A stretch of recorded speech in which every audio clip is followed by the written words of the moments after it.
सनातन परंपरा में सुहागिन महिलाओं द्वारा करवा चौथ का व्रत रखा जाता है। यह व्रत हिंदू परंपरा का खास प्रतीक है, विवाह और दाम्पत्य की मधुरता और पवित्रता का प्रतीक। यह त्यौहार हर तरीके से बेहद खास होता है। इस व्रत की कहानियों में से एक स्त्री वीरावती की कथा बहुत प्रसिद्ध है। वीरावती एक सेठ की पुत्री है और उसके 7 भाई हैं। करवा चौथ के व्रत के दिन वह भूल से बिना चांद देखे भोजन कर लेती है। इससे उसके पति की मृत्यु हो जाती है। बाद में वह पश्चाताप और अनुष्ठान करती है, जिससे उसके पति जीवित हो जाता है। करवा चौथ के तौर पर लगभग सभी ने यही कथा सुनी होती है। यमराज का वरदान है करवा चौथ। असल में यह सिर्फ व्रत का लाभ बताने वाली कथा है। कार्तिक की चतुर्थी का नाम करवा चौथ कैसे पड़ा, इसकी कहानी कुछ और ही है। असल में यह करवा नाम की एक दूसरी स्त्री की कहानी है, जिसने सावित्री की ही हर तरह अपने पति के प्राण यमराज से बचा लिए थे। तब यमराज ने करवा को उसकी पति श्रद्धा देखकर वरदान दिया था कि इस विशेष दिन को तुम्हारे नाम के व्रत से जाना जाएगा और जो स्त्री ऐसा व्रत करेगी उसका अखंड सुहाग बना रहेगा। तब से ही करवा चौथ व्रत की परंपरा चल पड़ी है।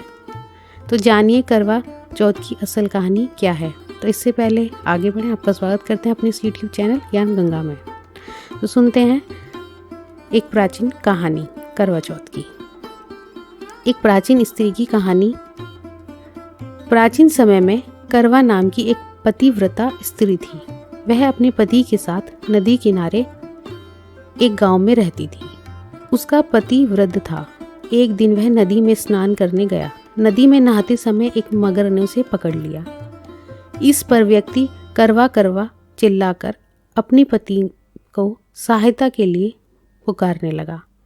करवा पतिव्रता स्त्री थी। आवाज़ को सुनकर करवा भागकर अपने पति के पास पहुंची और दौड़कर कच्चे धागे से मगर को आन देकर बांध दिया। मगर को सूत के कच्चे धागे से बांधने के बाद करवा यमराज के पास पहुंची। सीख का यह है महत्व कि वे उस समय चित्रगुप्त के खाते देख रहे थे। करवा ने 7 सीकले उन्हें झाड़ना शुरू किया। यमराज के खाते आकाश में उड़ने लगे।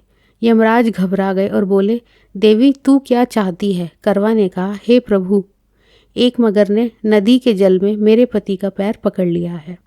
उस मगर को आप अपनी शक्ति से अपने लोक नरक में ले आओ और मेरे पति को चिरायु करो।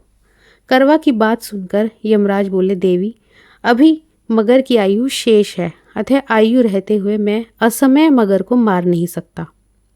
इस पर करवा ने कहा, यदि मगर को मारकर आप मेरे पति की रक्षा नहीं करोगे तो मैं शाप देकर आपको नष्ट कर दूंगी।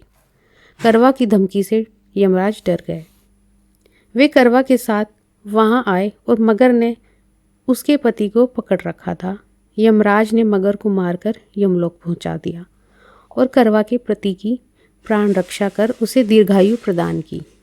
जाते समय वह करवा को सुख समृद्धि देते गए तथा यह वर भी दिया, जो स्त्री इस दिन व्रत करेगी उनके सौभाग्य की मैं रक्षा करूंगा।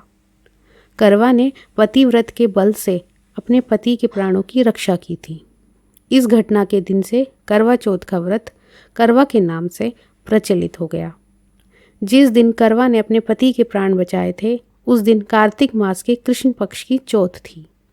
हे करवा माता, जैसे आपने करवा अपने पति की प्राण रक्षा की, वैसे ही सबके पतियों की जीवन की रक्षा करना।